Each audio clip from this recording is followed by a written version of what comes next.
Students, आज हम 10th class की वर्कशीट नंबर 56 करेंगे और आज का हमारा टॉपिक है सरफेस एरिया एंड वॉल्यूम्स। तो चलिए स्टार्ट करते हैं। I need to wrap the gift for Sumedha's birthday. How do I know how much paper I need to wrap the gift. मुझे सुमेधा के बर्थडे के लिए गिफ्ट रैप करना है, तो मुझे कैसे पता चले कि मुझे कितने पेपर की जरूरत है। It's so easy. Paper required is the same as the surface area of the gift box. So you need to find the surface area in this case. तो ये तो बहुत आसान है। जितना पेपर रिक्वायर्ड है हमें क्या करना है, उतना ही हमें सरफेस एरिया पता होना चाहिए उस गिफ्ट बॉक्स का। तो सबसे पहले हमें उसके सरफेस एरिया को पता करना है। Okay, Yum, I tell you that there are books in the gift box. Can you tell how many books can be kept in the gift box? तो ओके युग, अब मुझे बताओ कि मुझे कितने बुक्स रखनी चाहिए गिफ्ट बॉक्स में। ठीक है, तो उसने पूछा कि मैं आपको बताती हूँ कि कितनी बुक्स मेरे पास है और मुझे कितनी बुक्स उस बॉक्स में रखनी चाहिए। यस आकृति, I will calculate the volume of the gift box and volume of the books and find out the number of books. ठीक है, तो यहाँ पर आपको बच्चों कन्वर्सेशन दी गई थी दो बच्चे आकृति और युग्म के बीच में। तो जहां पर क्या कन्वर्सेशन थे कि हम सरफेस एरिया किस सिचुएशन में निकाले या वॉल्यूम किस सिचुएशन में निकाले। अब सरफेस एरिया वॉल्यूम के बीच में डिफरेंस क्या होता है, तो वो पढ़ते हैं। Now what is the difference between the surface area and volume. तो यहाँ पर आपको डिफरेंस दिया गया है। सरफेस एरिया आपका क्या होता है, it is defined as the area of the surface of an object और shape. It can be find out in two ways. ठीक है, सरफेस एरिया क्या होता है, किसी भी ऑब्जेक्ट या शेप का जितना सरफेस वो कवर कर रहा है वो उसका सरफेस एरिया है। इसके दो वेज कौन से होते हैं, पहला टोटल सरफेस एरिया यानी कि एरिया ऑफ ऑल सरफेसेस। जो भी आपका ऑब्जेक्ट है, जैसे कि यहाँ पर आपको सिलेंडर दिखाया गया, तो इसके सभी ऑब्जेक्ट यानी कि ये इसका साइड का पोर्शन भी, इसका टॉप एंड बॉटम भी, हम सभी सरफेसेस कवर करें, that means total surface area. And the second lateral और कर्व्ड सरफेस एरिया यानी कि area of sum of the surface of an object और शेप, यानी कि उस ऑब्जेक्ट के कुछ ही पार्ट्स का अगर हम सरफेस एरिया निकाल रहे हैं, दैट मीन्स लेटरल और curved surface area. Now volume, it is defined as the space occupied by any solid object. If the object is hollow, then the volume is defined as how much quantity an object can hold. For hollow object, volume is termed as capacity. ठीक है, किसी भी object के अंदर कितनी कोई चीज आ सकती है, कितनी उसकी क्षमता है यानी कि उसकी कैपेसिटी है, वही उसका वॉल्यूम है। Now second, it is two dimensional measurements and measured as space, measure as square units. ठीक है, आपका जो सरफेस एरिया हमेशा स्क्वायर यूनिट में रहता है, इसको हम कैसे लिखते हैं, मीटर स्क्वायर और सेंटीमीटर स्क्वायर, इस तरीके से लिखते हैं। And in volume it is a three dimensional measurement and measured as cubic units. और आपका जो वॉल्यूम है वो कैसे रहता है, क्यूबिक यूनिट्स में, इसीलिए हम इसको मीटर क्यूब और सेंटीमीटर क्यूब इस तरीके से लिखते हैं। थर्ड एग्जाम्पल दिया गया है आपको, जैसे wrapping a gift, painting a wall, covering a bowl, ये सब आपके सरफेस एरिया के एग्जाम्पल हो गए। एंड वॉल्यूम के, वाटर इन टैंक, टैंक में कितना पानी है, match box in a packet, soup in a bowl, ये सब आपके वॉल्यूम के एग्जाम्पल हो गए। ओके, आपको एक टेबल दी गई है, ठीक है, जिसमें आपको शेप्स के नाम दिए गए हैं, उनकी फिगर दिखाई गई है कैसी है, एंड वॉल्यूम, सरफेस एरिया, इनके फॉर्मूले हैं।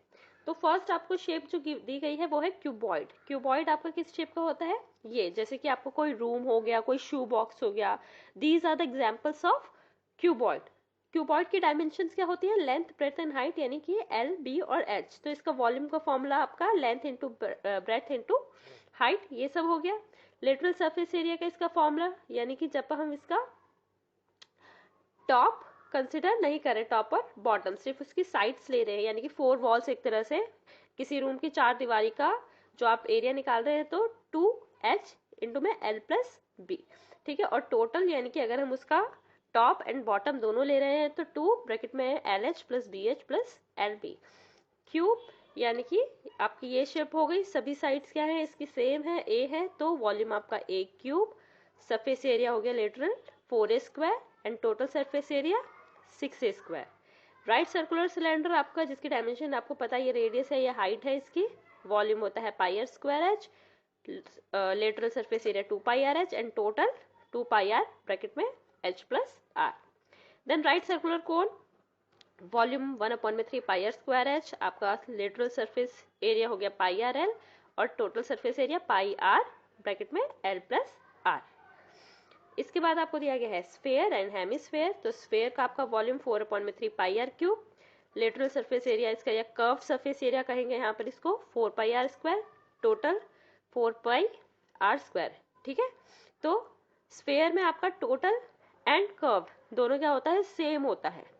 देन हेमिस्फेयर, हेमिस्फेयर का आपका वॉल्यूम हो गया 2/3 पाई आर क्यूब, इसका लेटरल हो गया इसका कर्व सरफेस एरिया CSA यानी जिसे हम कहते हैं 2 पाई आर स्क्वायर और टोटल 3 पाई आर स्क्वायर। तो ये सभी आप 9th क्लास में भी पढ़ चुके हैं। ठीक है, फॉर्मूलाज के बारे में 10th क्लास में आप इसको थोड़ा और डीपली पढ़ेंगे। ठीक है, फॉर्मूलाज आप पहले भी पढ़ चुके हैं। Now answer these questions. यहाँ पर आपको दिए गए name following as surface area and volume as situations. आपको सिचुएशंस दी गई है कुछ और आपको उसको सिचुएशन को देख के बताना है कि यहाँ सरफेस एरिया फाइंड आउट करना है हमें या वॉल्यूम। जैसे कि in first pic you can see कि आपको 2 क्लासेस दिए गए हैं जिसमें कि जो कि फिल्ड है। ठीक है, तो ऐसी सिचुएशन जिसमें कि ग्लासेस और उसमें पानी भरा हो या कुछ भी फिल्ड हो तो हम क्या फाइंड आउट करते हैं वहां पर, volume. In second pic you can see कि एक बच्चा है जो कि एक गिफ्ट रैप कर रहा है, तो इस कंडीशन में हमें क्या निकालना होगा, इसका सरफेस एरिया। थर्ड में पेंटिंग अ वॉल। ठीक है, वॉल पेंटिंग कर रहे हैं जब भी हम, तो यहां पर भी हमें surface area. In fourth pic इसमें भी सरफेस एरिया, कोई टेबल है उस पर कितने क्लॉथ की रिक्वायरमेंट है उसको कवर करने के लिए, तो यहां पर भी हम surface area. In fifth pic you can see आपको एक ट्रक दिया गया है, उसमें आप कुछ कंटेनर्स फिल कर रहे हैं, तो कितना आप फिल उसमें कर सकते हैं, कितने भर सकते हैं बॉक्स, तो ऐसी कंडीशन में हम क्या निकालते हैं, वॉल्यूम। और यहाँ पर आपको एक वेल दिया गया है, कुआं दिया गया है, तो उसको कितना भर सकते हैं या उसमें से कितनी मिट्टी निकाली, तो ऐसी कंडीशन में भी हम वॉल्यूम निकालते हैं। क्लियर। फिर सेकंड क्वेश्चन देखते हैं। सेकंड क्वेश्चन में आपको दिया गया है name the shape of the following objects. तो आपको कुछ कंडीशंस दी गई हैं और आपको शेप्स बतानी है। फर्स्ट है एन ओपन राउंड बाउल। ठीक है, ओपन राउंड बॉल यानी कि बाउल इस तरीके से आपका है, तो ये क्या शेप हुई, हेमिस्फेयर। तो फर्स्ट शेप हो गई आपकी हेमिस्फेयर की। क्लियर, ये हो गई आपका हेमिस्फेयर। सेकंड आपसे कहा गया है अ राउंड वेल। वेल है, कुआं है, तो वो कैसा होता है आपका, सिलेंडर। तो सेकंड शेप हो गई आपकी सिलेंडर की। थर्ड अ कॉर्न कॉब। ठीक है, कॉर्न कॉब यानी कि आपका भुट्टा, तो वो किस शेप का हो गया, कॉर्न का, कॉनिकल शेप हो गई। अ रूम इन द हाउस, आपके रूम किस शेप का होता है, क्यूबॉइड शेप होता है आपका, तो ये हो गया आपका क्यूबॉइड। एंड मून, आपका मून क्या है, स्फेरिकल शेप है, तो ये हो गया आपका स्फेयर। क्लियर, सारी सिचुएशंस। फिर आपको फिल इन द ब्लैंक्स दिया गया है। फिल इन द ब्लैंक्स में कहा गया है the shape of the face of the cube is. एक क्यूब जो होता है इस तरीके से, तो इसका एक फेस किस शेप का होगा, तो आप देखेंगे इसके सारे फेसेस ही एक जैसे होते हैं और किस तरीके के होते हैं, वो स्क्वायर। तो ये हो गया आपका square. A dash when folded becomes a cylinder, किसको फोल्ड करे कि हमारा सिलेंडर हमें मिल जाए। ठीक है, यानी कि अगर आप देखेंगे आप किसी अपने कॉपी के किसी पेज को निकाल के फोल्ड करिए तो आपको सिलेंड्रिकल शेप मिल जाएगी। और आपका कॉपी का पेज किस शेप का होता है, रेक्टेंगल। ठीक है, तो ये आ गया आपका rectangle. Then third the base of a right circular cone is in shape. तो राइट सर्कुलर कोन आपका इस शेप का हो गया, जो इसका बेस है नीचे ये। ठीक है, किस शेप का होता है, सर्कल। तो ये आज की वर्कशीट कंप्लीट हुई बच्चों। इसमें आपको इंट्रोडक्शन दिया गया था what is surface area and what is volume. फिर आप किसी ऑब्जेक्ट को देख के ये फाइंड आउट कर सको कि यहाँ हमें वॉल्यूम निकालना है, सरफेस निकालना है। तो बहुत ही बेसिक चीजें थी। आगे इसके एग्जाम्पल्स और क्वेश्चंस करेंगे हम। ठीक है, तो आज की वर्कशीट को अच्छे से समझिए। ओके।